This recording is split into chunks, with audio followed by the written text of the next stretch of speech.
Chelsea's final week rush. Will we get Simons, Garnacho, or Lopez? Hey Chelsea fans.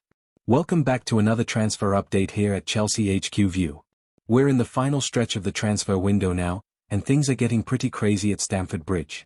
With just days left before the window slams shut, our club is working overtime to bring in some exciting new faces. Today we're going to break down everything that's happening with three big names, Xavi Simons, Alejandro Garnacho, and the surprise new target Fermin Lopez. Trust me, there's a lot to unpack here, so grab a cup of tea and let's dive in. The Xavi Simons saga, still on or off?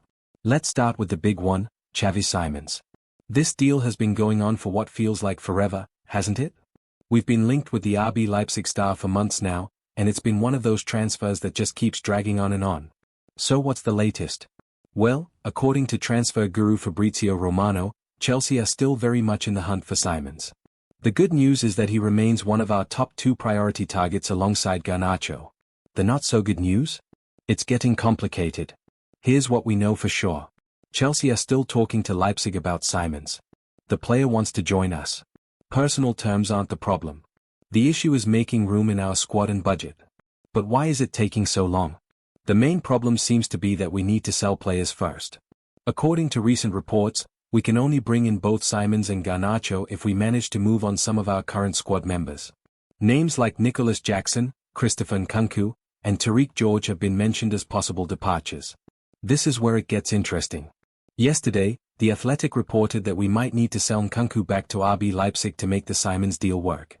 How's that for a twist? Imagine selling one Leipzig player to buy another Leipzig player. What does this mean for us fans? Look, I'll be honest with you. This one could go either way. Romano still sounds confident that we're working on it, but with so little time left in the window, every day that passes makes it harder.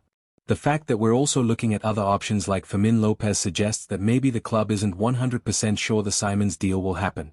Alejandro Garnacho, the one that's actually happening? Now here's where things get more exciting. If you believe Romano, and let's face it, he's usually right, Garnacho is pretty much a done deal. The man himself has been saying for days now that Garnacho is going to Chelsea, and that we're just waiting for the formal steps. Why does this one seem more likely? Unlike the Simons situation, the Garnacho deal seems to have fewer complications. Here's what we're hearing. Personal terms are agreed. The player wants the move. Manchester United are willing to sell. It's just about finalizing the paperwork. Romano has been super confident about this one, saying things like he's clearly going to Chelsea, and in my opinion, he's going to Chelsea.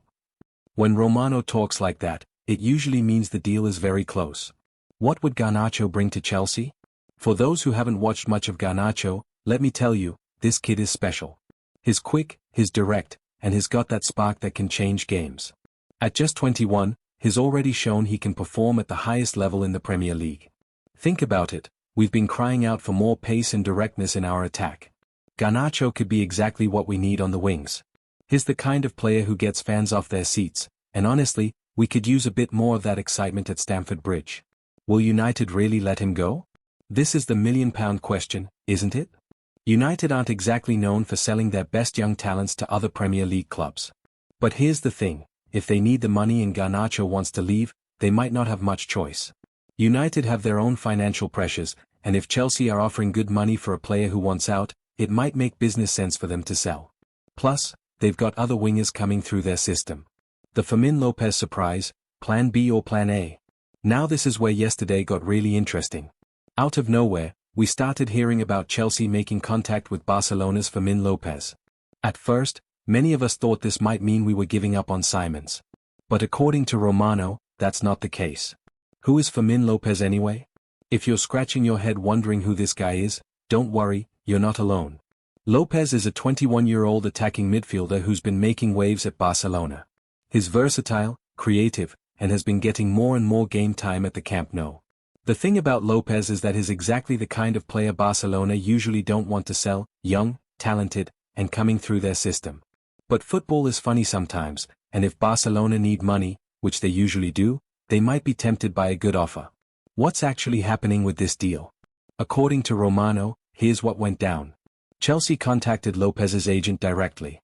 They asked about his situation at Barcelona. No official bid has been made yet. Barcelona are saying there's no concrete interest. But here's where it gets more interesting. More recent reports suggest that Chelsea have actually given Lopez 48 hours to decide on a possible move. That sounds pretty serious to me. Is this instead of Simons or as well as Simons? This is the big question that's got everyone talking. Romano insists that Simons and Garnacho are still the two main priorities. So if that's true, then Lopez might be a plan B option in case the Simons deal falls through. But think about it from a practical point of view. Could we really sign 3 attacking players in the same window? It seems unlikely, especially given our squad size issues. My guess is that Lopez is the backup plan if Simons doesn't work out. The money problem, why we need to sell first. Let's talk about the elephant in the room, money. Not just the transfer fees, but also our squad size and wage bill. This is probably the biggest factor in whether we can actually pull off these deals. The squad size issue. Premier League rules limit how many players we can have in our squad. Right now, we've got a pretty big group, and adding 3 more players would put us over the limit.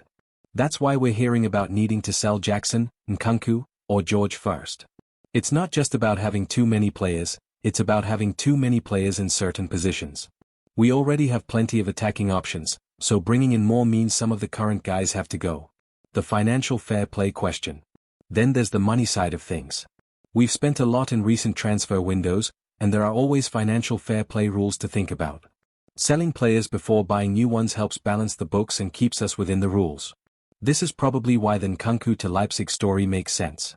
If we sell him for good money, it gives us the budget to bring in Simons from the same club. It's like a player swap but with extra steps. What does this mean for the deals? Simply put, if we can't sell, we can't buy. Or at least, we can't buy as many players as we want. This is why these final days of the window are so crucial. It's not just about agreeing deals with new players, it's about finding new homes for current players. The clock is ticking. What happens next? We've got just days left in the transfer window now. September 1st is the deadline, and after that, no more deals until January. So what's going to happen with these 3 targets? Most likely scenario, Garnacho joins, maybe one more. Based on everything we're hearing, Garnacho seems like the most likely signing. Romano has been super confident about this one, and it sounds like most of the work is done. I'd be surprised if this one doesn't happen. For the second signing, it's probably going to be either Simons or Lopez, but not both. My gut feeling is that if the Simons deal can get sorted quickly, that's what will happen. But if it drags on much longer, we might pivot to Lopez as a quicker option. Worst case scenario, we get nobody else. Let's be honest, there's always a chance that none of these deals happen. Transfer windows can be unpredictable, and sometimes clubs just can't agree on terms. If we can't sell the players we need to sell, we might not be able to buy anyone else. That would be pretty disappointing after all this talk, wouldn't it? But it's always a possibility until the contracts are signed. Best case scenario, we get 2 of the 3. If everything goes perfectly, we might end up with Garnacho plus one of Simons or Lopez. That would be a pretty good summer's work, giving us more pace and creativity in attack. What this means for Chelsea's season. Let's step back and think about what these potential signings would mean for our season ahead. More pace and directness. One thing all 3 of these players have in common is pace and directness. They're not the type to slow down attacks or play it safe. If we can bring in Garnacho and one of the others, our attack is going to look a lot more threatening. Think about how many games last season we struggled to break down teams that sat deep against us. Having players who can beat their man and create something out of nothing could be exactly what we need. Youth and energy. All 3 targets are young, Garnacho and Lopez are both 21, while Simons is 22. That's exactly the kind of profile we should be targeting. These aren't short-term fixes, they're investments in our future. Young players also bring energy and hunger that can lift the whole team. When you see someone giving everything to prove themselves, it makes everyone else want to raise their game too. Competition for places. If we do manage to sign a couple of these players, it's going to create real competition for starting spots. That's healthy for any squad. Players know they have to perform every week because there's someone breathing down their neck. The transfer window reality check. Before we all get too carried away, let's have a bit of a reality check. Transfer windows are always full of rumors, speculation, and deals that never quite happen. Romano is reliable, but things change. Fabrizio Romano has built his reputation on getting transfer news right, and has been very confident about some of these deals. But even he admits that football moves fast and situations can change quickly. Just because something looks likely today doesn't mean it will definitely happen tomorrow. That's just the nature of the transfer market. Other clubs are in the mix too. We're not the only club interested in these players. Simons has been linked with other teams, and Lopez probably has admirers across Europe. Until a player signs on the dotted line, anything can happen. Time is running out. The biggest factor now is time. Complex deals need time to get sorted, and we're running out of it fast. Every day that passes makes these transfers harder to complete. What should we expect in these final days? So what should we Chelsea fans be watching out for in these crucial final days? Keep an eye on outgoing transfers. The key to incoming transfers might be outgoing ones. If we start hearing about Jackson, Nkunku, or George leaving, that's probably a good sign that incoming deals are close. Listen to Romano's updates.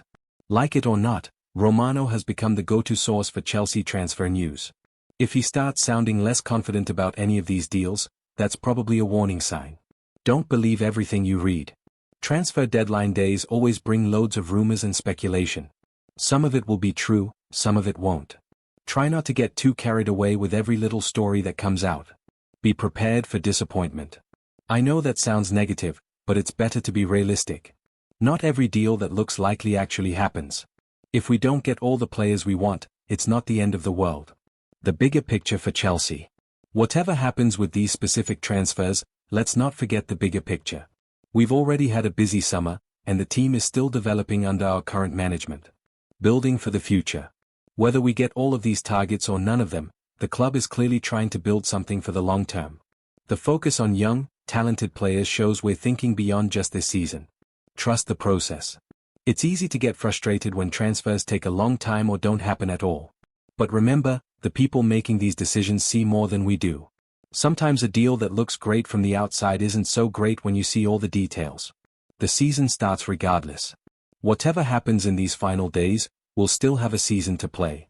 The players we've got are good enough to compete, and new signings are just the cherry on top. Final thoughts, exciting times ahead. Look, I won't lie to you, these next few days are going to be nerve-wracking for all of us Chelsea fans. We're all hoping to see some exciting new faces walk through the doors at Cobham. Based on everything we're hearing, there's a decent chance we'll get at least one of these three players. Garnacho seems most likely, and if we can sort out our squad issues, maybe we'll get one of Simons or Lopez too. But regardless of what happens, let's not forget how far we've come and where we're headed. We've got a young, talented squad that's only going to get better. Any new signings are just going to add to that. What do you think? I want to hear from you guys in the comments. Which of these three players would you most like to see at Chelsea? Do you think we'll actually get any of them? And how do you feel about potentially selling players like Nkunku to make room for new signings? Let's keep the discussion going, and hopefully, by this time next week, we'll be welcoming some new Blues to Stamford Bridge. Until next time, keep the blue flag flying high. What are your thoughts on Chelsea's transfer targets? Join the conversation in the comments below and don't forget to share this video with your fellow Chelsea fans.